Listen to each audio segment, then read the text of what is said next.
Awesome. Well, welcome, Chris. I'm so happy to have you with us today. How are you feeling? So good. But I'm always so good, but this is extra so good. Okay, okay. So my first question for you is why now? Like why did you decide to run right now? So tell me. Yeah.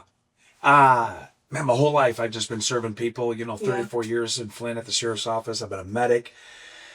I've come through the ranks as a deputy to sheriff, and Flint teaches you so much. There's a lot of pain, a lot of brokenness, and when you see that, my internal DNA is to fix things. So my whole life has been a fixer.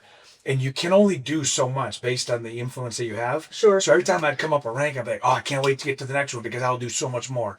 When I became sheriff 7 years ago, I mean, we have done things that have gone nationwide and global. Yeah. Whether it's, feeding people or the protests or Ignite or Ghost, just being real and hey, take your problems. So fast forward, what's the next best option that I could use to help influence even a greater good? And I have no interest in any other political party, no interest in, another position. I'm like, we're running for governor. It's an open seat. So years ago, I made the decision. But that's the whys. I know that there's something inside of me that is yet to be released that I know could do a greater good. Awesome, awesome. Well, yeah, and I've been following you. I mean, you have been everywhere. I say he popped up here, he's popped That's up there, it. which is great because I Right. think people they need to see you, right? Right. Especially if you want to earn their vote. That's how you Bingo. do it. Yeah, yeah, You got to be present. I mean, show up. sure. And even in some difficult spaces. Yeah. I mean, just like, I went from talking to a group of folks in Grayling last night, in Otsego, which is Gaylord, down to the Dearborn Dem Party, over to doing the electric slide with my homegirls Yeah. in Detroit. You know what I mean? Yeah, yeah, like, yeah. all of those things matter because you get perspective when you go to people. Sure. And the second thing is just be real. Be We real. were just talking about that off camera. People Yeah. don't think this. It's real. It's real. We really, yeah, Right. we really are this excited. Right. We were those kids who used to get in trouble in school for talking too much. Too much. Yeah, That's it. That was me. Guilty. That was That's me. all. And now look at us, right? I know, I yeah, know. yeah. We're not bad kids. We're just busy kids. We're busy and inquisitive, right? Right, And right. curious. So yes. Okay. Now I have another question for you. I want to ask you: leadership requires making decisions that not everyone will agree with.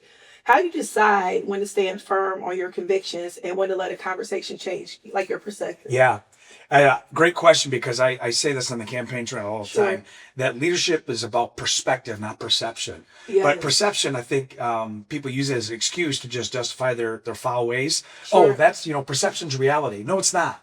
Because you're not getting to where the people are telling you what they have Right. gone through. Right. That's perspective. Yeah. And so I look at it as a leader. Not every decision I've made as a sheriff has been one that's been popular to people.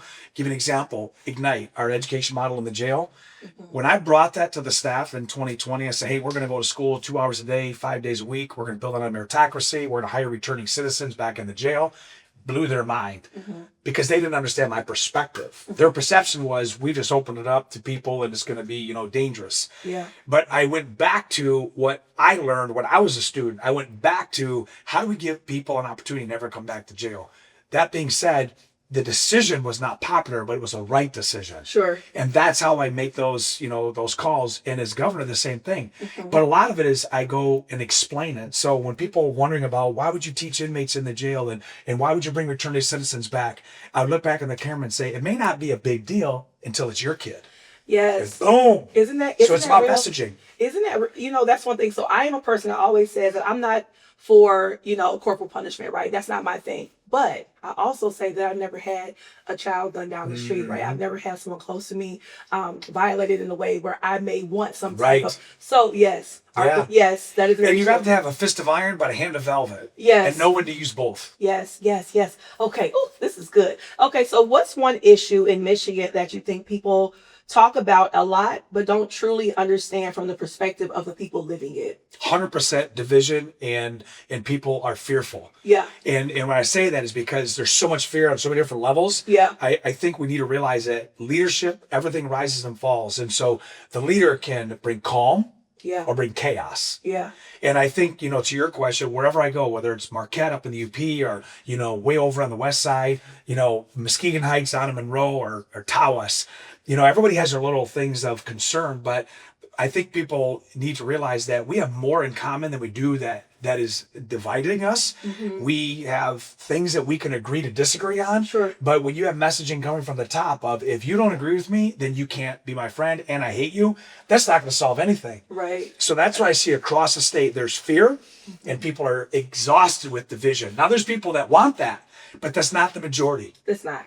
I agree. Yep. Okay. So one last thing is, what's something you've learned about people that gives you hope, even in such a divided time?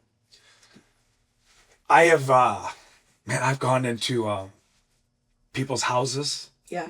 And they invited me in when they knew they were going to take some incoming because they invited a Democrat in. Sure. I went to spaces where a white dude would not probably be welcome because of, certain people have been hurt. Law enforcement. I mean, I check a lot of boxes that people, you do. that people like, why is this guy this? And what I have learned is I can diffuse that as soon as you meet me. And that's kind of the thing that I have learned is most people are willing to give you a second, and then in the next 2 seconds are going to determine, are you real or are you foul? Are you fake? Yeah. And if you are fake, they're going to cut you out.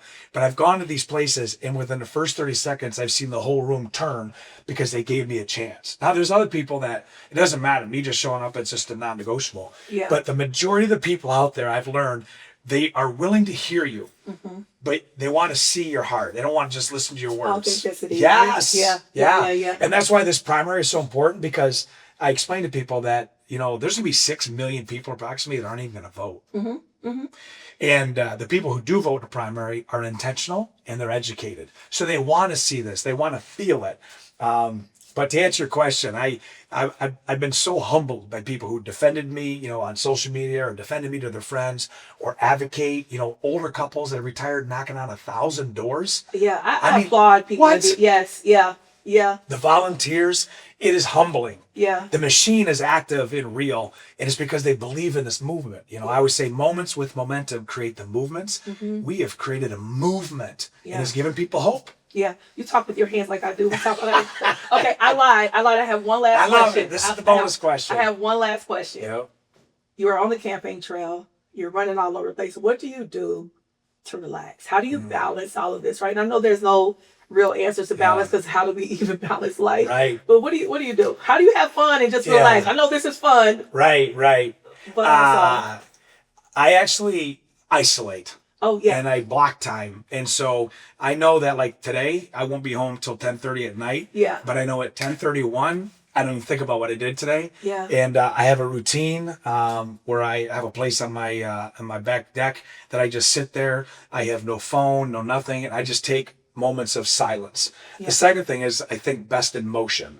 So I'll either go for a run with no phone, no nothing, even if it's 3 miles, or I'll get on a bike at 130 degrees in a dry heat box and just go for 90 minutes. Oh, gracious. And just, Okay. I will go and I'll sit on the couch and I'll just think. So to answer your question, I decompress through silence. Okay. No, I understand that. Oh, a bike. For how many? How you said 130 degrees? Oh yes, dry heat. That doesn't sound like fun. It is to me. I know it makes all of us feel right. That's how this world goes around. Well, it's not riding a bike in a desert, but my mind just opens up and it's just total creative. Oh, these days I don't want to be in the desert. I'm hot already. But Chris, thank you so much for your time. I appreciate you for doing this. And thank you. Yeah, we wish you the best. Appreciate you. Thank you.